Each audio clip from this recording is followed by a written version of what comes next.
नमस्कार भाइयों और बहनों, एक बार फिर से स्वागत है आप सबका हमारे YouTube चैनल पर, जहां हम आपको सच्ची और काम की जानकारी देते हैं, बिल्कुल साफ भाषा में। आज की जो जानकारी है वो हर महिला, हर किसान, हर परिवार के लिए बेहद जरूरी है।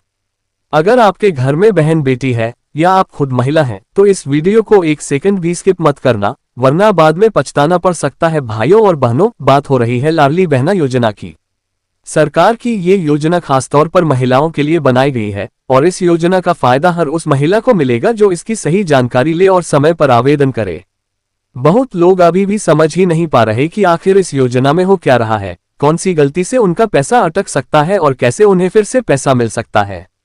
इसलिए आप इस वीडियो को ध्यान से देखो, आखिरी तक पूरा समझो, क्योंकि हम यहाँ सिर्फ काम की बात करने आए हैं, कोई घुमा फिराकर नहीं। लाडली बहना योजना के तहत महिलाओं को हर महीने 1250 रुपए सीधे खाते में डाले जाते हैं और अब सरकार इसका अगला स्तर लेकर आ रही है, जिसमें ये रकम धीरे धीरे और बढ़ेगी, यानी 1500 रुपए तक जाने की बात चल रही है। मगर इसके लिए जरूरी है कि आपके दस्तावेज पूरे हों और कोई गलती ना हो। बहुत सी बहनों का पैसा सिर्फ इसलिए अटक गया क्योंकि उनके आधार कार्ड में नाम या जन्मतिथि मेल नहीं खा रही थी बैंक अकाउंट से, या फिर बैंक अकाउंट बंद हो गया था या आधार से लिंक नहीं था। अब बात यह है कि ये चेक कैसे करें कि आपका पैसा आएगा या नहीं। तो उसके लिए सबसे जरूरी है कि आप अपने पंचायत या नगर निगम के लाडली बहना पोर्टल में जाकर अपना नाम जांचें। अगर आपका नाम लिस्ट में है तो आप पक्की लाभार्थी हैं, और अगर नाम नहीं है तो घबराओ मत, फॉर्म भरने का मौका फिर से मिलने वाला है। अगली किस्त से पहले सरकार दोबारा अपडेट मांगेगी, उसमें आप सही जानकारी दे सकते हो। कई बहनों के खाते में मैसेज तो आता है लेकिन पैसा नहीं आता। तो भाई, ऐसे में एक बार बैंक जाकर पूछो और देखो कि DBT direct benefit transfer active है या नहीं। अगर नहीं है तो बैंक से कहो कि इसे चालू करें।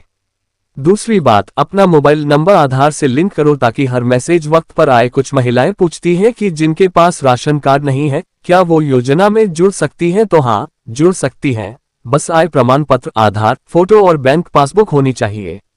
और सबसे जरूरी बात, योजना का फायदा सिर्फ उन्हीं को मिलेगा जिनकी सालाना फैमिली इनकम 2.5 लाख रुपए से कम है। इसका मतलब ये नहीं कि अगर परिवार में कोई छोटा मोटा काम करता है तो वो योजना से बाहर हो जाएगा।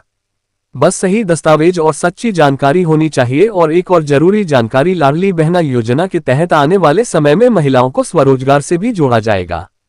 यानी सिर्फ पैसा नहीं, सरकार महिलाओं को काम करने का मौका भी देने वाली है, जैसे सिलाई कढ़ाई, डेयरी, मुर्गी पालन और अन्य स्कीमों से जोड़ा जाएगा ताकि बहनें आत्मनिर्भर बन सके। अब सबसे आखिरी बात, इस योजना से जुड़ी अफवाहों से बचना। कई जगहों पर लोग कहते हैं कि ये बंद हो जाएगी या अब पैसा नहीं आएगा, ऐसा कुछ नहीं है।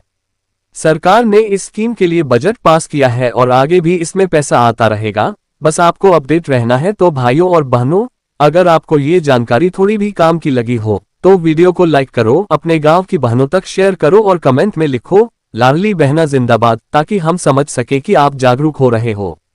अगली बार और भी योजना की सही जानकारी लेकर फिर मिलेंगे। जय हिंद।